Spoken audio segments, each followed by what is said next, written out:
السلام علیکم ورحمۃ اللہ وبرکاتہ۔ الحمدللہ رب العالمین والصلاة والسلام علی سید الانبیاء والمرسلین محمد وآلہ وصحبہ اجمعین۔ وقال اللہ تعالی فی القرآن المجید الیوم نختم علی افواہہم وتکلمنا ایدیہم وتشہد ارجلہم بما کانوا یکسبون۔ محترم سامعین، اللہ تعالیٰ نے انسان کو پیدا کیا، اس کا اصل مقصد اللہ تعالیٰ بیان فرماتا ہے سورہ ملک کے اندر، تبارک الذی بیدہ الملک وہو علی کل شیء قدیر الذی خلق الموت والحیاۃ لیبلوکم ایکم احسن عملا۔ ہم نے زندگی اور موت کو پیدا کیا تاکہ تم میں سے کون بہترین عمل کرے گا۔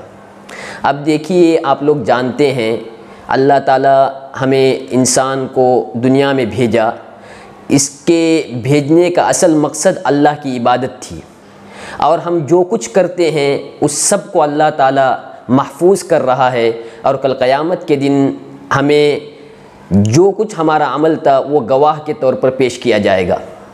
اللہ تعالیٰ سورہ یاسین میں بیان فرماتا ہے الیوم نختم علی افواہہم وتکلمنا ایدیہم وتشہد ارجلہم بما کانوا یکسبون۔ ہم جو کچھ بھی عمل کر رہے ہیں، اگرچہ کل قیامت کے دن ہم لوگ اس کا انکار کر دیں اور یہ کہنے لگ جائیں کہ میں نے فلاں گناہ نہیں کیا تھا یا فلاں برا عمل مجھ سے سرزد نہیں ہوا تھا، تو اللہ تعالیٰ اس کی گواہی ہمارے بدن کے اعضاء سے لے گا۔ جیسے کہ یاسین میں اللہ نے بیان فرمایا الیوم نختم علی افواہہم، اس دن ہم ان کے منہ پر مہر لگا دیں گے اور ان کے ہاتھ اور ان کے پیر گواہی دیں گے جو کچھ ہم کرتے تھے۔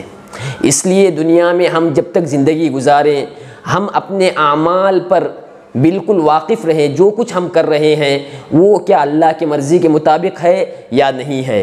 اگر ہمارا عمل اللہ کی مرضی کے مطابق نہ رہا تو ہمارے اعضاء جن کے لیے ہم گناہ کرتے ہیں، جن کے لیے ہم اللہ کی نافرمانیاں کرتے ہیں، جن وجہ سے ہم اللہ کے احکامات کو توڑتے ہیں، یہ ہمارے خلاف گواہی دیں گے۔ اللہ تعالیٰ بیان فرماتا ہے سورہ قیامہ کے اندر بل الانسان علی نفسہ بصیرہ، انسان اپنے بارے میں زیادہ واقف ہے، وہ زیادہ جانتا ہے کہ اس نے کیا کچھ عمل کیا ہے۔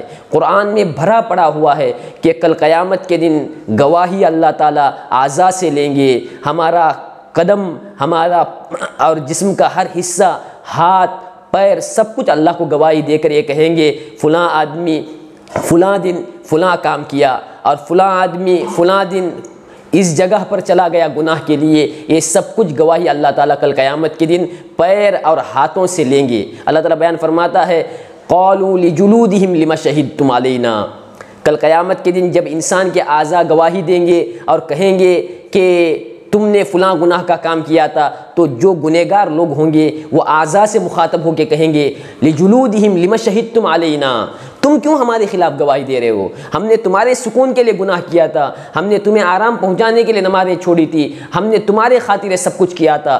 تو وہ اعضاء کل قیامت کے دن کہیں گے انطقنا اللہ الذی انطق کل شیء، ہمیں اللہ بلوا رہا ہے جو ہر چیز کو قوت گویائی دیتا ہے۔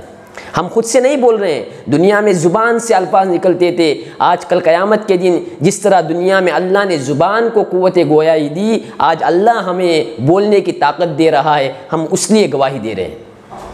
آپ دیکھیں گے قرآن میں سورہ کہف میں اللہ تعالیٰ بیان فرماتا ہے ووضع الکتاب، کتاب کھول دی جائے گی، نامہ اعمال کو سامنے حاضر کیا جائے گا، فتر المجرمین مشفقین مما فیہ، تو مشفقین اور جو لوگ مجرم ہوں گے وہ کانپ رہے ہوں گے۔ آپ دیکھیں گے مجرمین کو جو کانپ رہے ہوں گے، کیوں؟ جو کچھ انہوں نے وہ عمل کیا تھا اس کو اس کتاب میں پائیں گے۔ وَوَجَدُوا مَا عَمِلُوا حَاضِرًا، جو عمل جہاں پر جس وقت میں کیا تھا سب کچھ اللہ تعالیٰ آپ کے سامنے پیش کریں گے۔ اس لیے انسان کو چاہیے دنیا کی زندگی میں رہتے وقت اپنے عمل کا خیال رکھے، کون سا عمل اللہ کے مرضی کے مطابق ہو رہا ہے اور کون سا عمل ہم اللہ کو ناراض کرنے والا کر رہے ہیں۔ اگر ہم اپنی زندگی میں اسی طرح سے بے رہ روی کے ساتھ ہم اسی زندگی کو گزارتے رہیں تو کل قیامت کے دن اللہ کے یہاں سے چھوٹ نہیں سکتے، کیونکہ کل قیامت کے دن اللہ کے نبی صلی اللہ علیہ وسلم نے ارشاد فرمایا، ترمذی شریف کی روایت ہے لا تزول قدم ابن آدم حتی یسأل عن خمس، اپنے قدم کو، آدم کے اولاد اپنے قدم کو ہٹا نہیں سکیں گے جب تک 5 سوالات کا جواب نہ دے سکے۔ ان عمرہ فیما افنا، اللہ پوچھیں گے یہ عمر دیا تھا اسے کہاں ضائع کیا؟ گناہوں میں تو اس کو ضائع نہیں کیا، اللہ کی نافرمانی میں اس کو نہیں لگایا، اس سب کچھ اللہ تعالیٰ سوال کریں گے۔ جو آدمی دنیا میں اللہ کی فرما برداری اور اللہ کے بتائے ہوئے راستے پر چلے گا وہ دنیا میں بھی کامیاب اور آخرت میں بھی کامیاب۔ انسان کے عادات تو چھوڑیے، یومئذ تحدث اخبارہا، زمین تک کل قیامت کے دن گواہی دے گی۔ اس لیے انسان کو چاہیے کہ اپنے عمل کا جائزہ لے اور یہ سوچے کہ آج دنیا اتنی ترقی کر چکی ہے، آپ دیکھتے ہوں گے کہیں CCTV کیمرہ لگا ہوا ہے تو انسان گناہوں سے بچتا ہے۔ پہلے زمانے میں قرآن کو سمجھنا مشکل تھا، آج بالکل آسان ہو گیا ہے۔ انسان ان چیزوں کو دیکھ کر، جہاں دنیا ترقی کر رہی ہے اس کو دیکھ کر قرآن کو سمجھ سکتا ہے۔ اللہ نے کہا کہ ہم سب کچھ محفوظ کر رہے ہیں اور تمہیں دکھائیں گے، تب انسان سمجھ نہیں پا رہا تھا۔